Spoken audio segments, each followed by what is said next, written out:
Hi, this is Nancy Yearout, and welcome to my show, High Road to Humanity. In every episode, I tell you powerful true stories filled with great wisdom that you can use in your own life as you strive for a higher road to travel. My featured guests will have their own unique stories to tell that enlighten your mind and your soul. So kick back, relax, and learn the secret to success when you take the high road. Hi, this is Nancy Yearout, and welcome to High Road to Humanity. And I have a fabulous gentleman here today. Phil Webster is here. And Phil, welcome to High Road. Thank you very much. Thank you for having me. I'm a fan of the show. Well, God bless. Thank you for that. He's joining us from London, and he's written this cool book. It's called Letting Glow. And I told him before the show, what a cool book. And you know, you talk in here that there's going to be a series. So I hope there are more books to come. So too. Yeah, I mean, I'm still waiting on them to come through, but yeah. Well, it was very enlightening. And I'll just say, you know, Phil is a writer. He's an actor. He's a meditation teacher. He's a developing medium, and he's appeared in movies alongside Sylvester Stallone, Elle Fanning. And this is his first book, but it's cool. I was reading it and it was an easy read. I really got into it. You do meditations. But tell us your story. I mean, you dedicated this book to your mom. She passed away January 14th, 2021. You talk about your childhood. Tell us your story. Yeah, well, so the book, my mum passing was the catalyst to write the book, essentially, but especially around something that happened right around when she passed. I'm not sort of giving, the book starts with this story, so if I tell this story, it's not really giving much away. But this was really what triggered me going into this kind of very deep rabbit hole of spiritual exploration, I guess, for the last 2 years. And I feel like I'm relatively new to this. I've only really been diving into this for 2 years and looking into mediumship and stuff like that. But the event kind of made me look back at other things that had happened throughout my life. And it would seem that every few years, something would come up ranging from kind of paranormal, this and that when I was a kid, like, you know, that I sort of put down to maybe imagination or something as I got older, to a couple of bigger events which could be considered spiritual awakenings through my 30s and stuff like that. But again, I sort of didn't really know what to do with these things. So I just kind of was like, okay, well, that was weird, but I'll just put it away and I'll go to work and pay the rent and do all the stuff that we have. Right?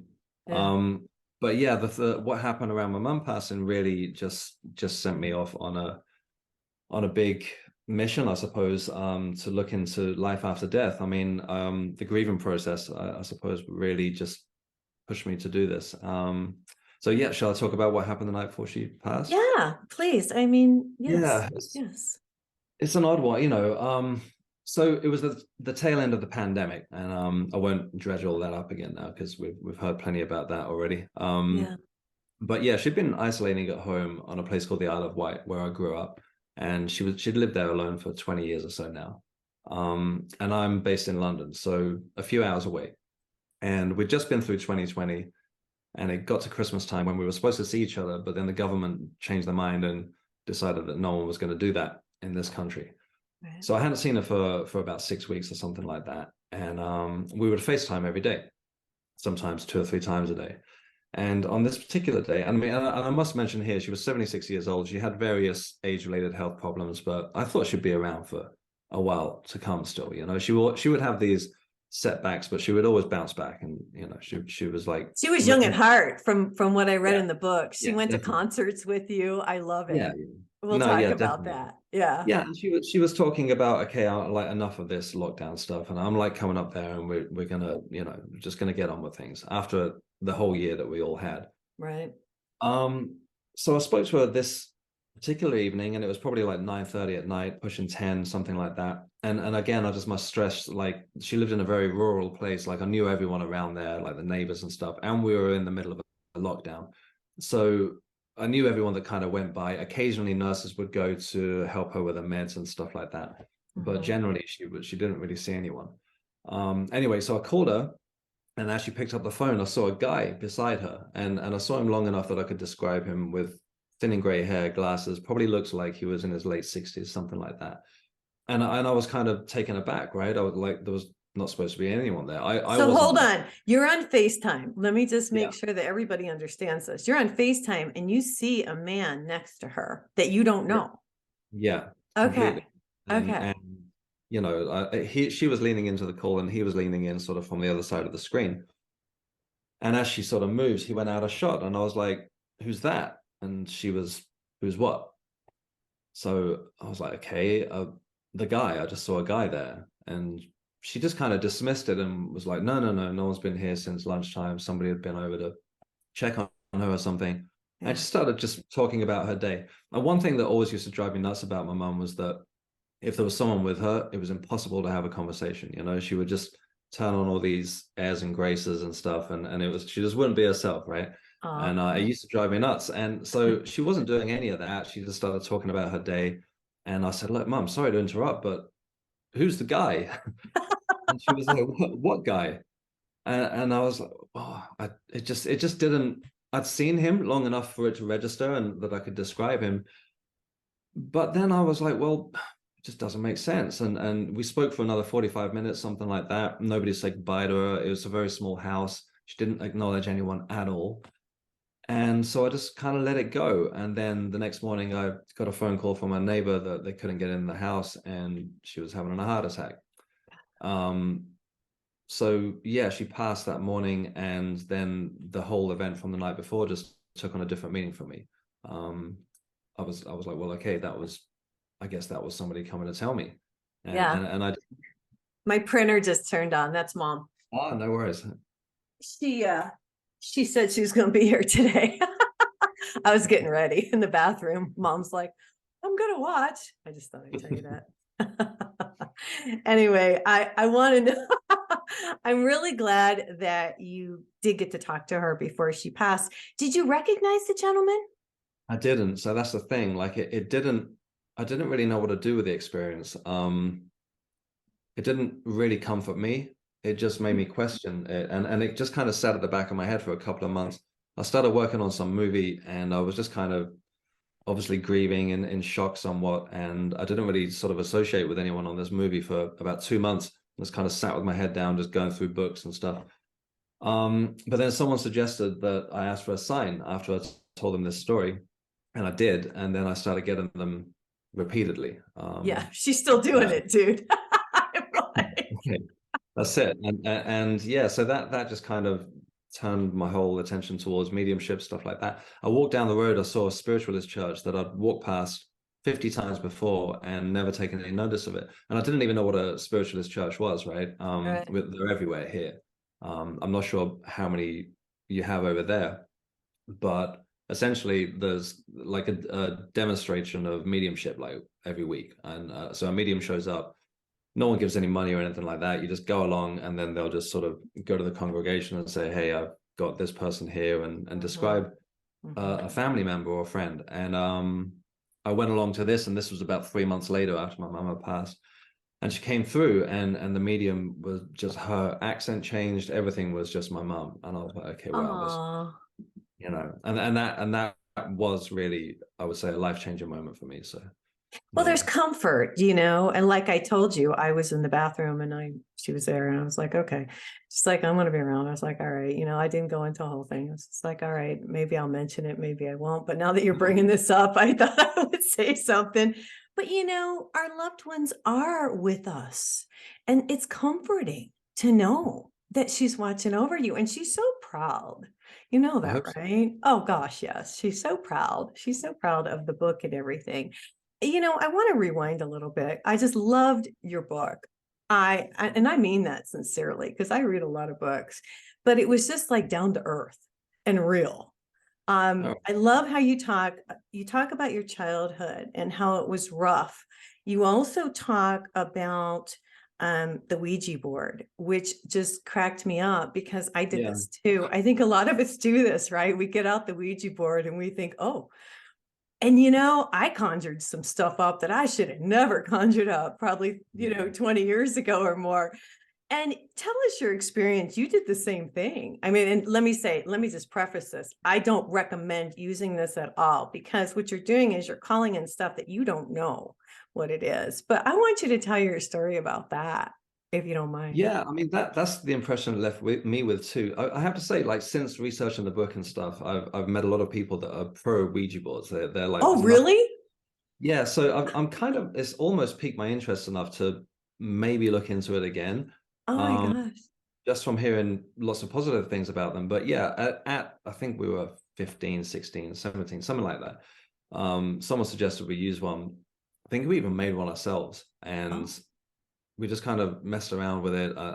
This was the early 90s. I think we were probably playing an Iron Maiden record backwards for effect or something stupid like that. And and you're on an island. I need to tell everybody that. yeah, Yeah, you're on an island, so there's not a ton going on right now. So you, that was like the highlight of entertainment for us at the time, right? There was nothing. We didn't have any internet, and we were pretty much in the same situation as any kid from the last 3 decades, I would say.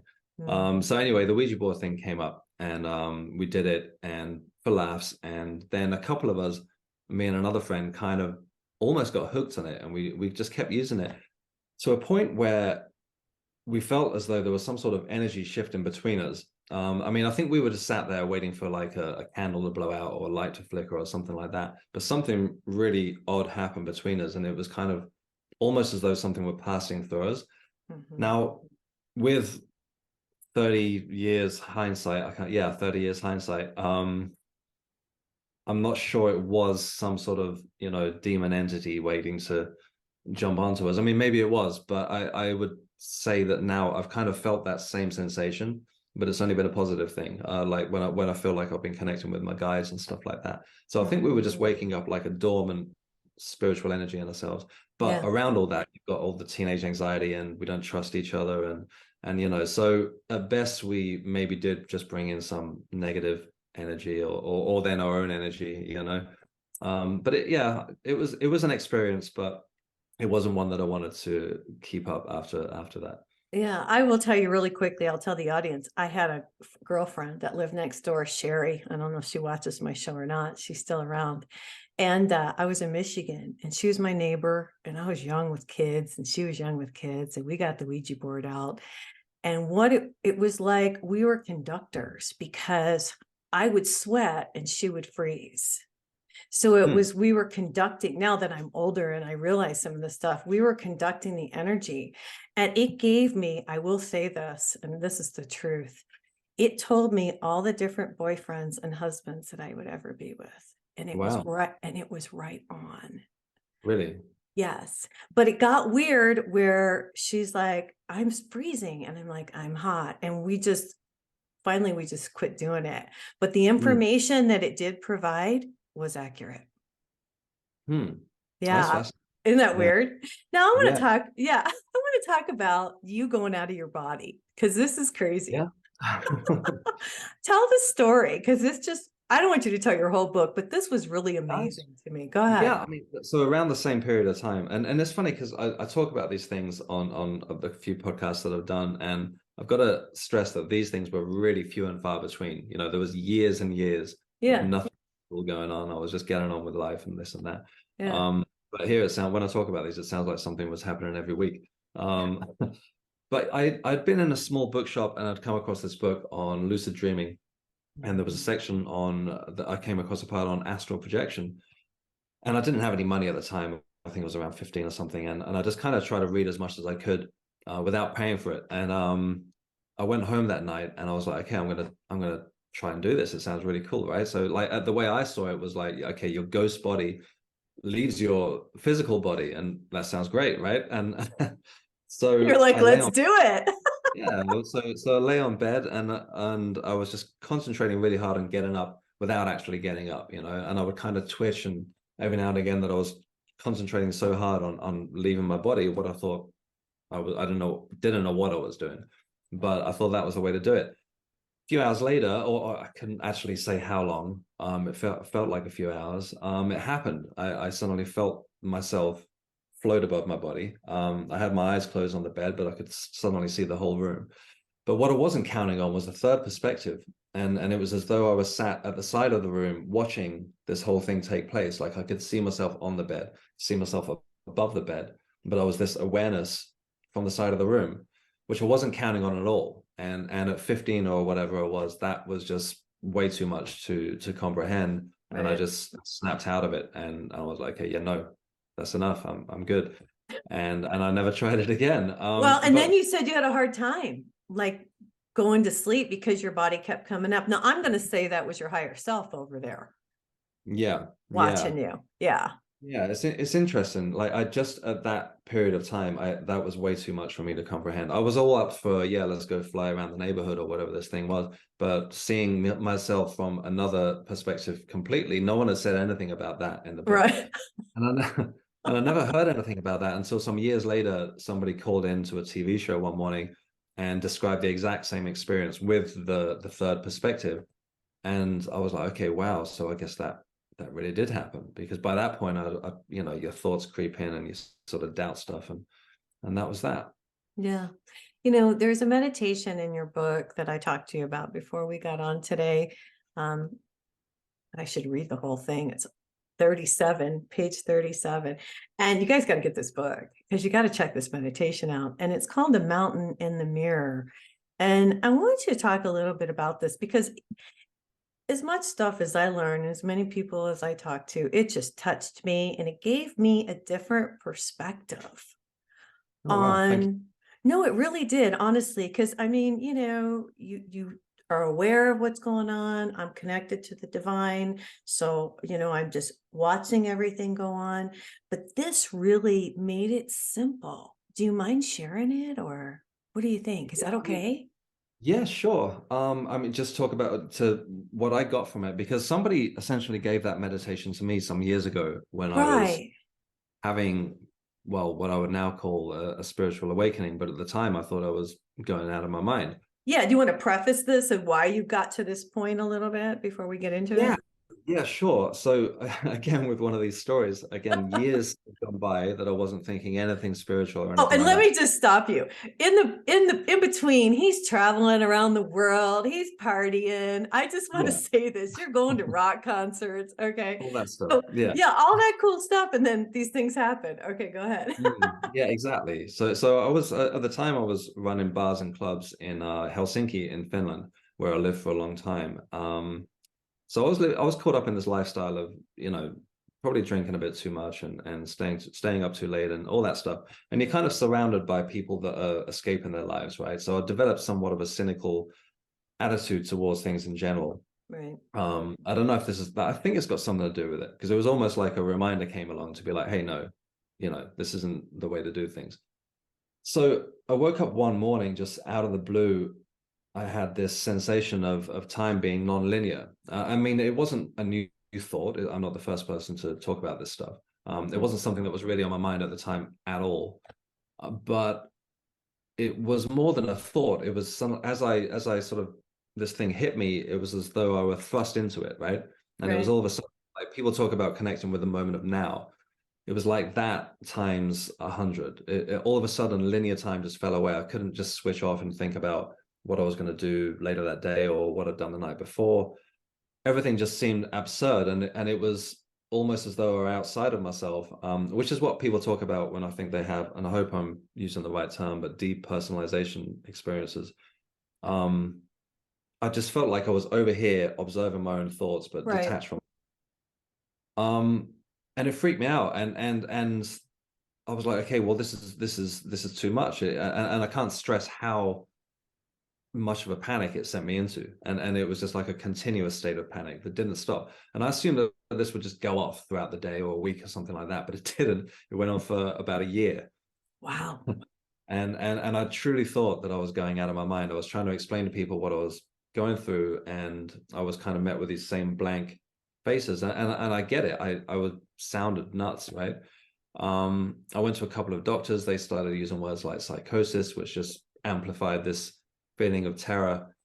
And eventually I found, and I have to say again, not to take this down a dark path, but I was thinking that, okay, if this is my brain, if this is whatever's going on now, I'm out of here, right? This, I just didn't see any tragedy in that. I thought I can barely function, and this is no way to live. But I found this psychiatrist, and thankfully he was like the only, I believe it was destiny that this guy just happened to be this kind of like old hippie guy that was like, hey, no, man. He was like, you're just having an awakening. He was, Right. you know, you just woken up to true reality, and you're feeling time for what it genuinely is. Mhm. I was like, okay, well, still just make it go away. Um, It doesn't go away, does it? well, no, it didn't. And I just wanted to get back Oh, to the herd, you know, I just want to go to work, forget about this, just get on with things, how things were before. right. And amongst other things, he gave me the meditation that you were talking about, which pretty much worked instantly, I have to say. And it didn't keep me there, but it definitely grounded me, very much so. And every couple of days, I would just practice it again, and it just kept bringing me back. Each time I thought I was kind of getting detached from this everyday reality, then it was an extremely powerful grounding exercise, I would say. So I kind of adapted it in the book, not for anyone that's having a potential psychotic break, but I think it's a very good grounding meditation just in general. No, it really is, because, I know all this stuff, and the audience, I teach them all this stuff, but sometimes you forget. And what a great reminder, of we're just this light and we're here to observe. Mm. And what a wonderful meditation to recognize that. And, I just thought it was wonderful. Everything can go on around you and things can change around you, but we Mm. are just observers and we are experiencing this. And if we can look at it like that, then the judgment stops. Yeah. And a lot of things stop, like, worrying about what other people think and all that kind of stuff kind of just falls to the wayside, don't you think? Yeah, definitely. And yeah, thanks for describing it like that. That's yeah, it is. I think it's just a really good metaphor for just tuning into what I call the backseat driver, right? Like, when you sit in meditation, eventually you'll get to a point, and I don't mean to preach to the choir here, but eventually you'll get to a point where you can just observe your thoughts and not get caught up in them. And of course you do from time to time, but then you just Right. take to step back again, concentrate on your breath, and just watch the whole parade going by.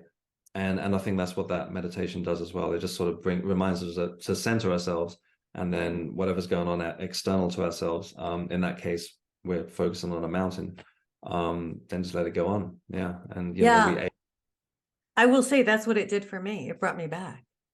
And I great. know this stuff, but you guys got to check out this book. It's called Letting Glow. Okay. I just want you guys to know it's really good. Thank You you for talk. that. I appreciate that. Oh, yeah. Well, no, I wouldn't say it if I didn't believe it. You talk about relationships, and I wrote this down. This is a quote. If you're in an unhealthy relationship, if you're drifting from one job to the next with no goal in sight, search your soul and find your original spark again. I love that, Thank you. because a lot of people are lost. And I tell everybody, connect with the divine, connect with God. And that's how you get that spark. Now, did you start meditating and start to connect and start to realize a lot of this stuff too? Well, that essentially came from what we were talking about before, when I really thought that I was kind of, I don't know where I my mind was going, but after bringing myself back, I kind of got very respectful of just concentrating on what actually mattered, right?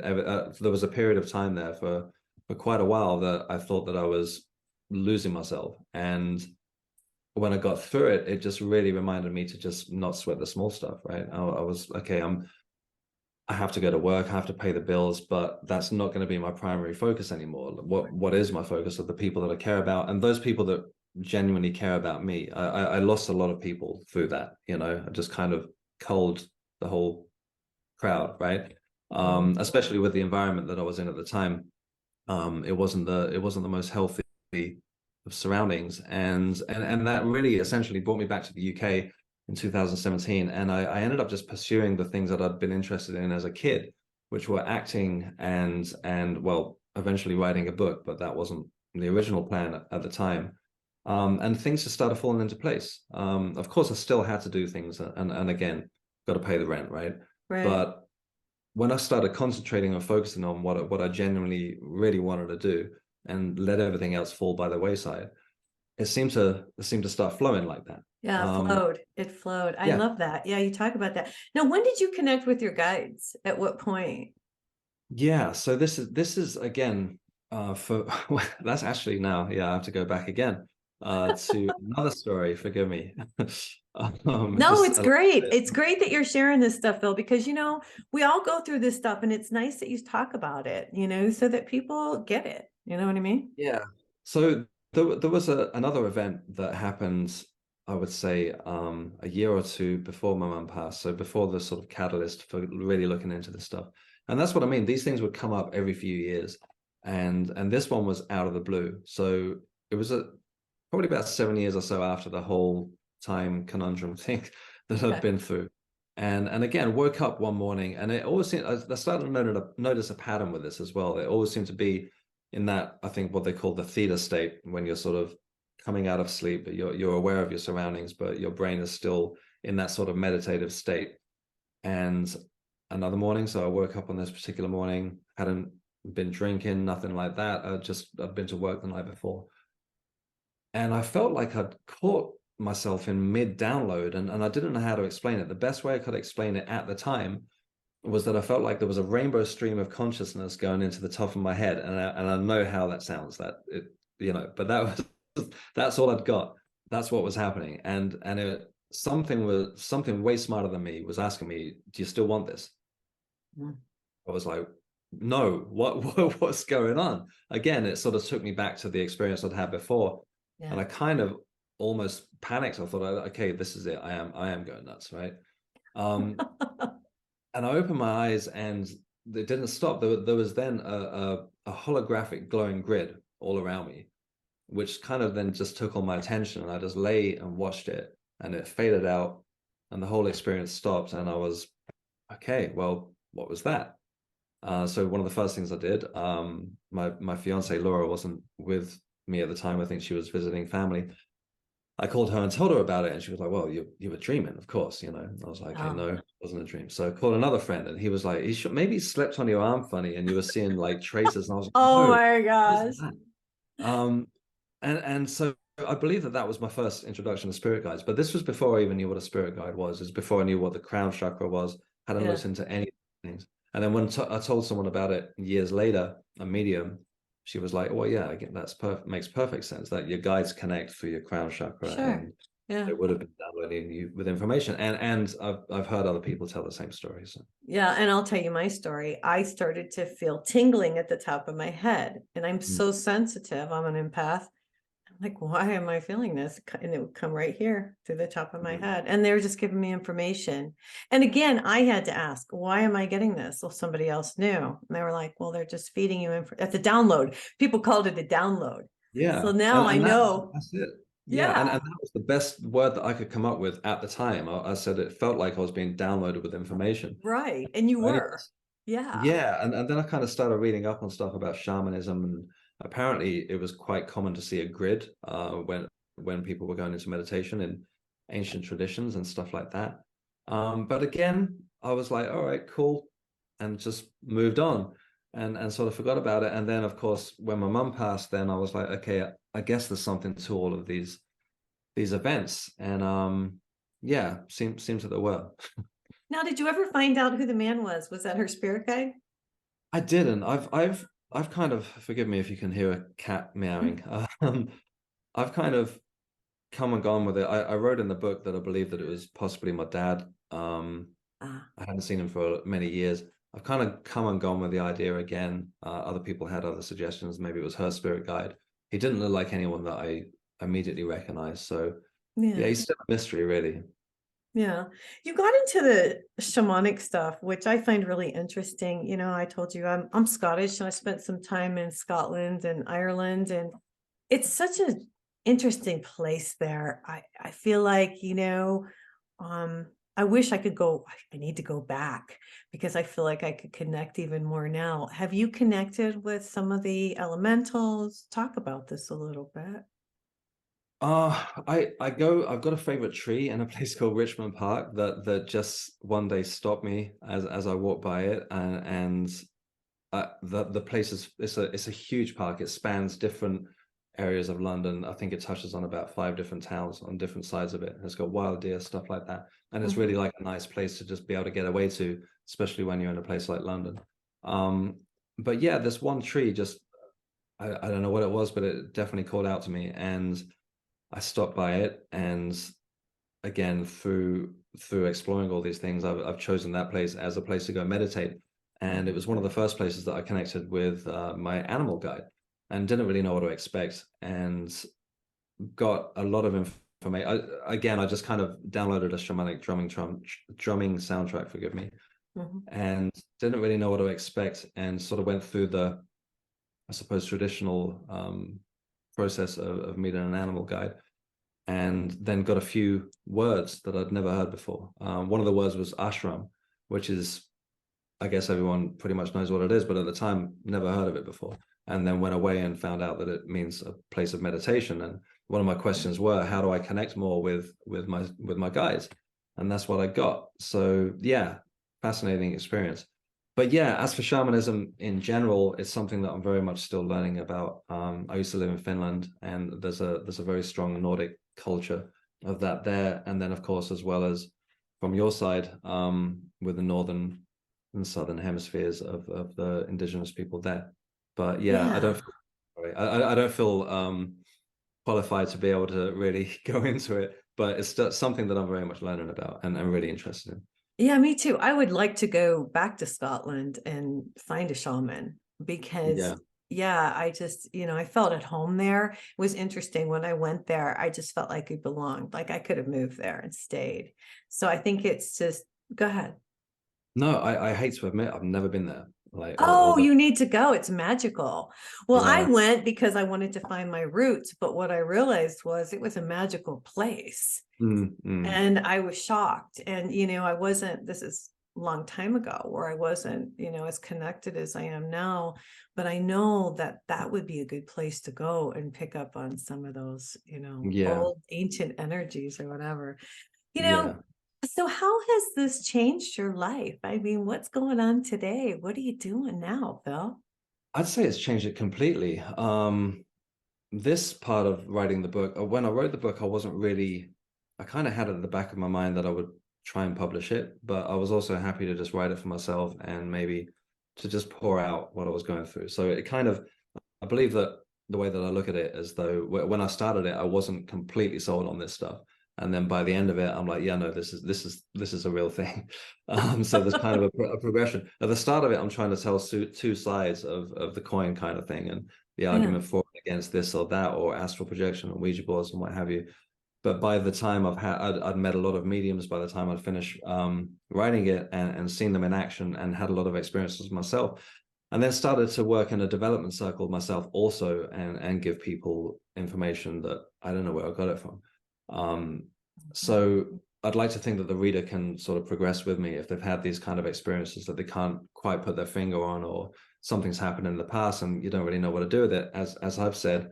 Then maybe this could be a sort of gateway, or like a soft introduction to spirituality.